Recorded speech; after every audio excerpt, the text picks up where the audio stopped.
Palabra nuestra hermana Arleni Campos de Barinas. Ella está en la comunidad de Parroquia María Auxiliadora de Barinas. El Señor me ha dado la oportunidad de compartir con ustedes, pero vamos a iniciar con una pequeña introducción con esta cita bíblica para los que están tomando nota. Filipenses 3, 2 versículos 17 y 18. Sean imitadores míos. Ahí nos está hablando el apóstol Pablo, ¿verdad? Como yo lo soy de Cristo. ¿Sí? Él nos dice que imitemos sus buenas obras, sus buenas acciones, porque Cristo está en él. Y hago esta introducción con esta cita bíblica porque es lo que el Señor quiere en nosotros, que seamos imitadores de Él. Y vamos a dejar una pregunta antes de introducirnos realmente en el tema, que sería: ¿somos imitadores de Cristo o no?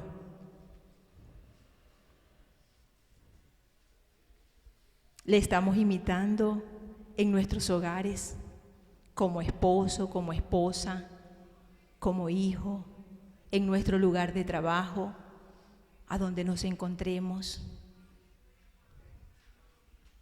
Si estamos siendo esa influencia buena, que los que nos vean quisieran copiar de nosotros, por llamarlo así, o estamos siendo esa influencia mala, negativa. Porque una cosa debemos dejar claro, que debemos ser influencia buena o ese buen ejemplo, porque no hay término medio.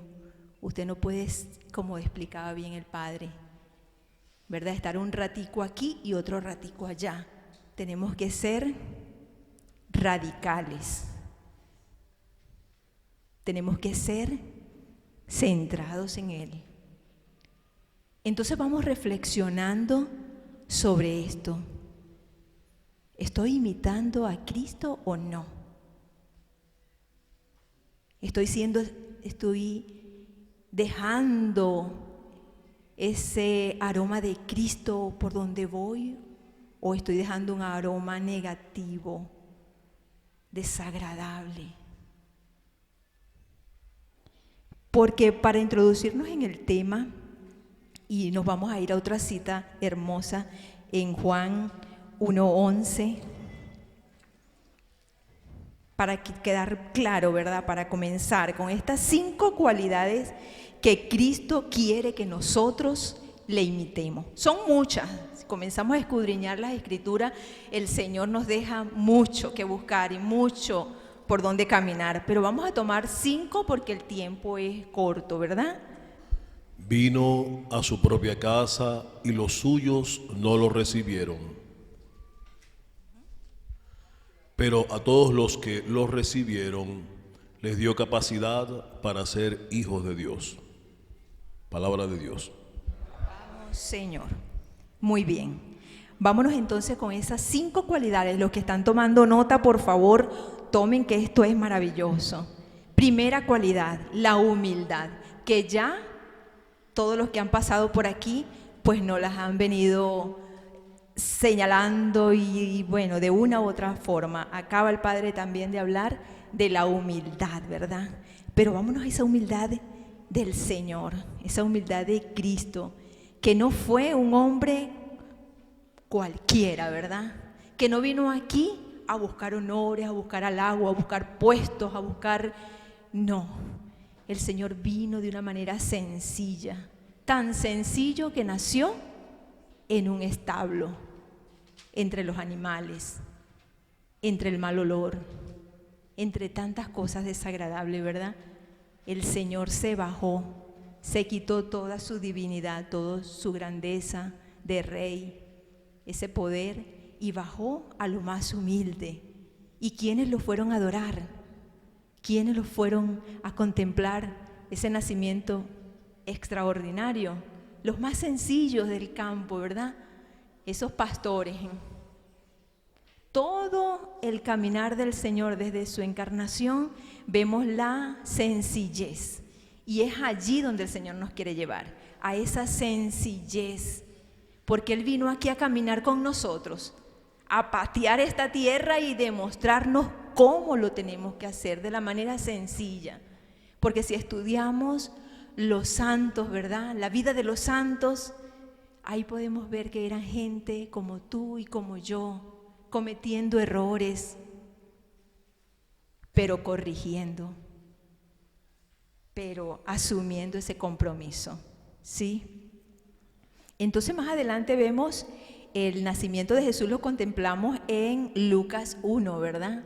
Lucas 2, perdón, desde el 1 hasta el 20 podemos ver esa hermosa historia, como el Señor nace en lo sencillo y en la humildad de un pesebre.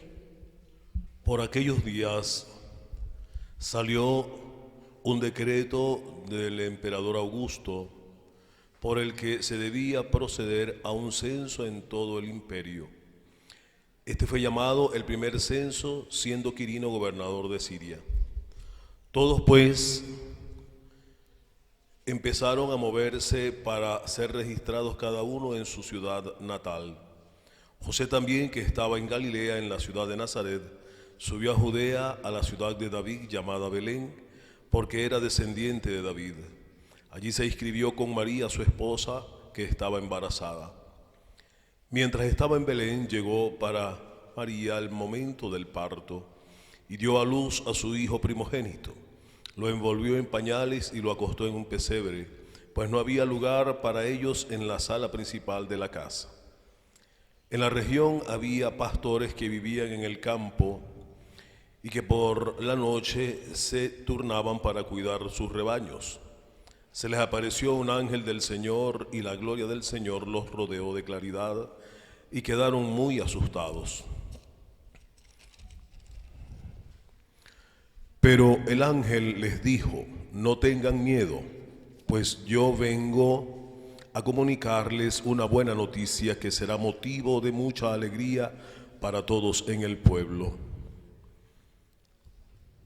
Hoy en la ciudad de David ha nacido para ustedes un Salvador, que es el Mesías y el Señor. Miren cómo lo reconocerán. Hallarán a un niño recién nacido envuelto en pañales y acostado en un pesebre. De pronto una multitud de seres celestiales aparecieron junto al ángel y alababan a Dios con estas palabras: gloria a Dios en lo más alto del cielo y en la tierra paz a los hombres. Esta es la hora de su gracia. Después que los ángeles se volvieron al cielo, los pastores se dijeron unos a otros: vayamos pues hasta Belén y veamos lo que ha sucedido y que el Señor nos ha dado a conocer. Fueron apresuradamente y hallaron a María y a José con el recién nacido acostado en el pesebre. Entonces contaron lo que los ángeles les habían dicho del niño.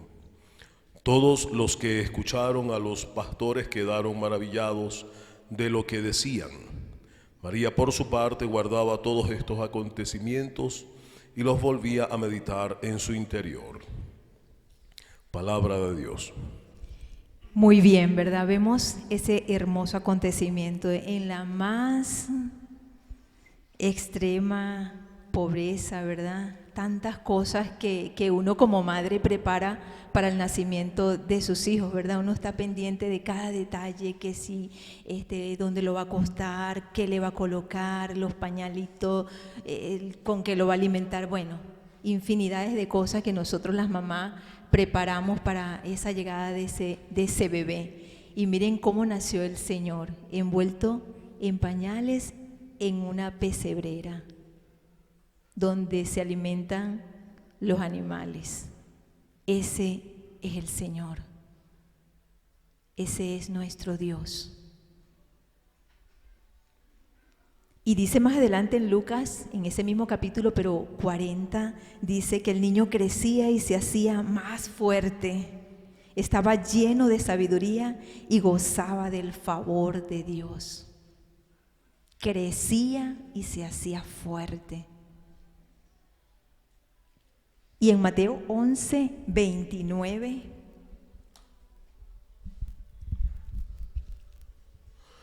vengan a mí los que van cansados, llevando pesadas cargas, y yo los aliviaré. Carguen con mi yugo y aprendan de mí, que soy paciente y humilde de corazón, y sus almas encontrarán descanso, pues mi yugo es suave y mi carga liviana. Ahí el Señor nos vuelve a decir, soy manso y humilde de corazón. La humildad del Señor. Cuando el Señor comienza su ministerio terrenal, ¿a quiénes escogió? ¿A dónde fue a buscar a quienes iban a ser sus seguidores? Buscó a un grupo de pescadores, ¿verdad? Gente común y corriente, sencilla, del pueblo. El Señor te busca a ti, me busca a mí. No busca a los sabios, a los letrados, a los poderosos, a los ricos, a los que... No, el Señor busca a la gente más sencilla. Y comenzó ese camino, ¿verdad? Porque el Señor con ese caminar, contigo y conmigo, paso a paso, día a día, que estuvo aquí en la tierra, fue demostrando, dándonos a conocer su Padre. Porque el que miraba a Cristo miraba al Padre, ¿verdad? Él lo decía. Quien me mira a mí, mira a mi Padre. Y en ese caminar, pues, podíamos, los seguidores de Cristo, tocar al mismo Dios, hablar con el mismo Dios, oír al mismo Dios.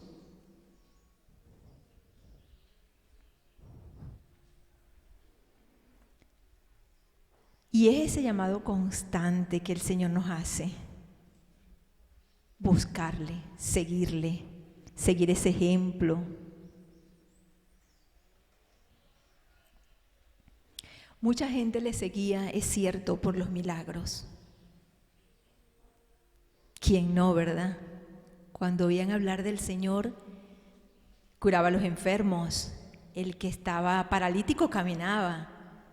Los ciegos veían, los sordos oían. Resucitaba a los muertos.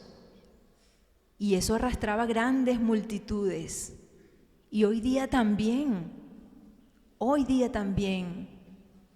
cuando nosotros nos acercamos al Señor, muchas veces nos acercamos por necesidad, ¿verdad? Cuando tenemos un problema, cuando tenemos una enfermedad, cuando nos dan un diagnóstico tremendo, nos acordamos del Señor. Pero si el Señor nos hace el milagro, muchos se van y no vuelven, ¿verdad? Y si no nos los hace, nos vamos, como decía el Padre, a buscarlo, solución, así, rapidito, donde me la dicen que me la van a dar. Somos infieles.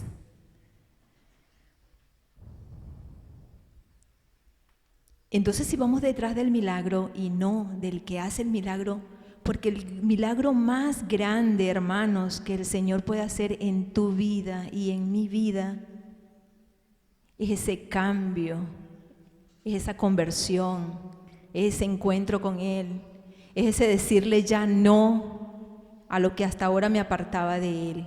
Ese es el verdadero milagro que nosotros debemos buscar.